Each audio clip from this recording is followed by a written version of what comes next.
লাভ কিচেনের ভিলেজ ফুডে আপনাদেরকে স্বাগত। আবার প্রতিদিনের মতন আবারও আজকে চলে এসেছি একটা রেসিপি নিয়ে। আজকে একদম ঝটপটভাবে আপনাদেরকে বানিয়ে দেখাবো। আর হাতে যদি একদম সময় কম থাকে, যদি একটু ঝটপট রেসিপি খেতে ইচ্ছে করে, তাহলে এই রেসিপিটা আপনাদেরকে অবশ্যই কিন্তু ফলো করে দেখতেই হবে।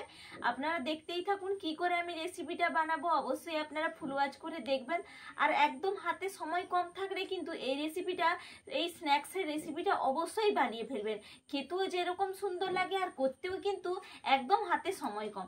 এত কথা না বলে এরপর কাজে একদম লেগে পড়ি। দেখুন এখানে আমি আলু নিয়েছি, আলুটা আমি ঝিরিঝিরি করে কেটে নিয়েছি। ঝিরিঝিরি করে কেটে আমি জলের মধ্যে দিয়ে দিয়েছিলাম।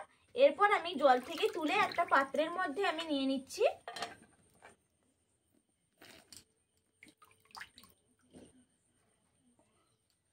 দেখুন আমি ঝিরিঝিরি করে আলুটা কেটে নিয়েছি। এরপর আমি এর মধ্যে মিশিয়ে নেব। আগে থেকে আমি আধ কাপ সুজি ভিজিয়ে রেখেছিলাম জলের মধ্যে। এই ভেজানো সুজিটা আমি দিয়ে দিচ্ছি, আলুর মধ্যে আমি দিয়ে দিলাম। এরপর আমি এর মধ্যে দিয়ে দেব বেসন 1 চামচ, 2 চামচ আমি বেসন দিলাম, 1 চামচ ময়দা, 2 চামচ, মোট ময়দা 2 চামচ দিলাম আর 2 চামচ বেসন দিয়েছি। আধ কাপ সুজি দিয়েছি, দুটো কিন্তু আলু নিয়েছিলাম, দুটো আলু ঝিরিঝিরি করে কেটে নিয়েছি। পরিমাপটা কিন্তু একদম সঠিক রাখবেন। এরপর আমি এর সঙ্গে মিশিয়ে নেব হলুদের গুঁড়ি পরিমাণ অনুযায়ী, দিয়ে দেব কাশ্মীরি লঙ্কার গুঁড়ো, দিয়ে দেব কালো গোলমরিচের গুঁড়ি,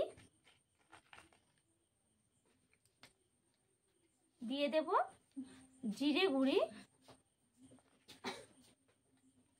দিয়ে দেব গরম মশলার গুঁড়ি, আর এখানে দিয়ে দেব আমি গোটা জিরে গুঁড়িটাও নিয়েছি, আবার গোটা জিরেটাও কিন্তু দিতে হবে। গোটা জিরে দিলাম আর কাঁচা লঙ্কা কুচি করে নিয়েছি, কাঁচা লঙ্কা কুচি দিয়ে দিলাম, আর দিয়ে দেব ধনেপাতা কুচি। এরপর নিয়েছি দুটো ডিম নিয়েছি, একটা ডিম আমি ফাটিয়ে এর মধ্যে আমি দিয়ে দেব। ডিমটা আমি ফাটিয়ে দিয়ে দিচ্ছি। দুটো ডিম কিন্তু নিয়েছি, ফাটিয়ে নিলাম। এরপর সবার শেষে আমি দিয়ে দেব পরিমাণ অনুযায়ী লবণ। লবণটা পরিমাণ অনুযায়ী কিন্তু দিয়ে দেবেন। এরপর আমি এটা ভালো করে মাখিয়ে নেব।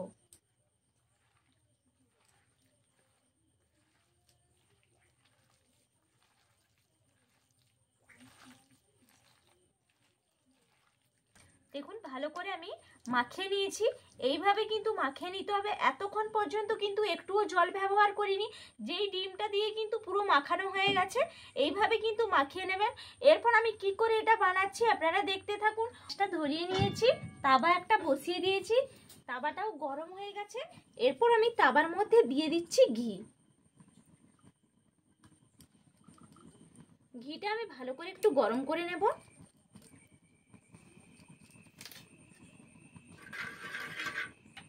গরম হয়ে গেছে ঘিটা। এই সময় আমি গ্যাসের আঁচটা কিন্তু একদম কমিয়ে দিয়েছি।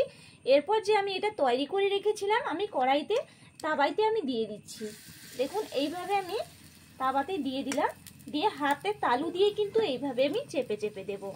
একদম কিন্তু গ্যাসের আঁচটা একদম কম রাখবেন, দিয়ে কিন্তু চেপে চেপে দেবেন। দেখুন এইভাবে চেপে দিলাম।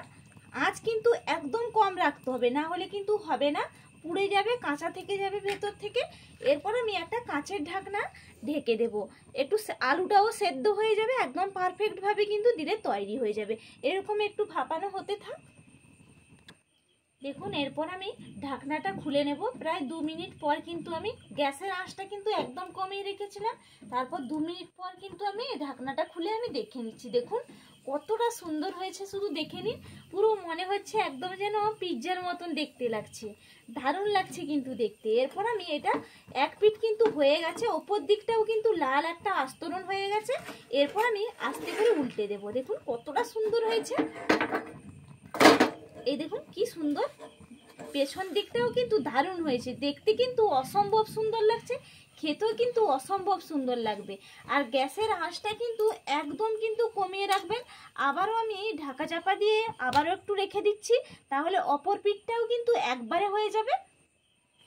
দেখুন আবারও আমি ঢাকনাটা খুলে দেখে নিচ্ছি। দেখুন একদম কিন্তু আমার পারফেক্টভাবে কিন্তু আলুগুলো সেদ্ধ হয়ে গেছে, একবারে কিন্তু হয়ে, দেখুন কতটা সুন্দর হয়েছে, দেখতে কিন্তু অসম্ভব সুন্দর লাগছে। এইভাবে যদি কেটে একদম পিস পিস করে সসের সঙ্গে যদি বাচ্চাকে দিয়ে দেই টিফিনে, একদম কিন্তু মজা করে খাবে। বড়রা কিন্তু মজা করেই সবাই কিন্তু খাবে। আর একদম কিন্তু ঝটপটভাবে তৈরি করে নেওয়া যাবে। এটা কিন্তু তাওয়াইতে বসিয়ে দিয়ে কাজ কিন্তু অনেক রকম কাজ কিন্তু হয়ে যাবে, আর এইদিকে রেসিপিটাও কিন্তু রেডি হয়ে যাবে। এইভাবে কিন্তু করে নেবেন, খেতে কিন্তু অসম্ভব সুন্দর লাগে। অবশ্যই বন্ধুরা ট্রাই করবেন, আর অবশ্যই কমেন্ট করে জানাবেন যে কেমন হয়েছে। এরপর আপনাদেরকে আমি খেয়ে দেখাবো। আর এতক্ষণ পর্যন্ত যেসব বন্ধুরা রেসিপিটা দেখেছেন, অবশ্যই আপনাদেরকে অসংখ্যভাবে ধন্যবাদ। আমিও আপনাদের পাশে আছি। একদম কিন্তু রেডি করে নিয়ে চলে এসেছি। খেয়েই দেখো কেমন হয়েছে। সস একটু সঙ্গে নিয়ে নিয়েছি, খা কেমন হয়েছে দেখ দেখি।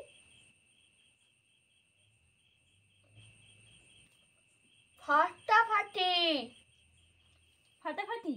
এরকম টিফিনে বানিয়ে দেবো। হ্যাঁ, এরকম ভাবে যদি টিফিনে বানিয়ে দেওয়া যায় তাহলে কিন্তু অনায়াসে কিন্তু খেয়ে নেবে। সকালে কিন্তু খেতে চায় না, এই জন্য টিফিনে বানিয়ে দিলে কিন্তু খেয়ে নেবে। ঝটপট করে বানিয়ে দিতে হবে, তাওয়াতে দিয়েই কিন্তু একদম ঝটপট করে কিন্তু কাজও হয়ে যাবে, এদিকে রেসিপিও কিন্তু তৈরি হয়ে যাবে। আর আমিও একটা খেয়ে দেখি কেমন হয়েছে।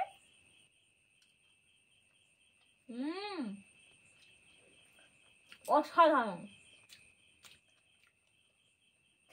কমে গেছে সস দিয়ে। সত্যি বন্ধুরা দারুণ লাগছে খেতে, কিন্তু অবশ্যই এইভাবে বানিয়ে দেবেন। ঝটপট ভাবে কিন্তু বানানো হয়ে যাবে, আর বাড়ির সবাই খেয়েও কিন্তু খুশি হয়ে যাবে। যদি কোনো বয়স্ক লোক থাকে তাদেরকেও কিন্তু খাইয়ে কিন্তু মজাই পাওয়া যাবে। আর বাচ্চা তো একদম খুশি, আমার বাচ্চা তো দেখতেই পাচ্ছেন যে কতটা খুশি হয়ে খাচ্ছে। এইভাবে কিন্তু অবশ্যই বানিয়ে দেবেন। আর আপনারা সবাই ভালো থাকবেন, সুস্থ থাকবেন। আপনাদের সঙ্গে আবার আমার পরের ভিডিওতে দেখা হবে। টাটা।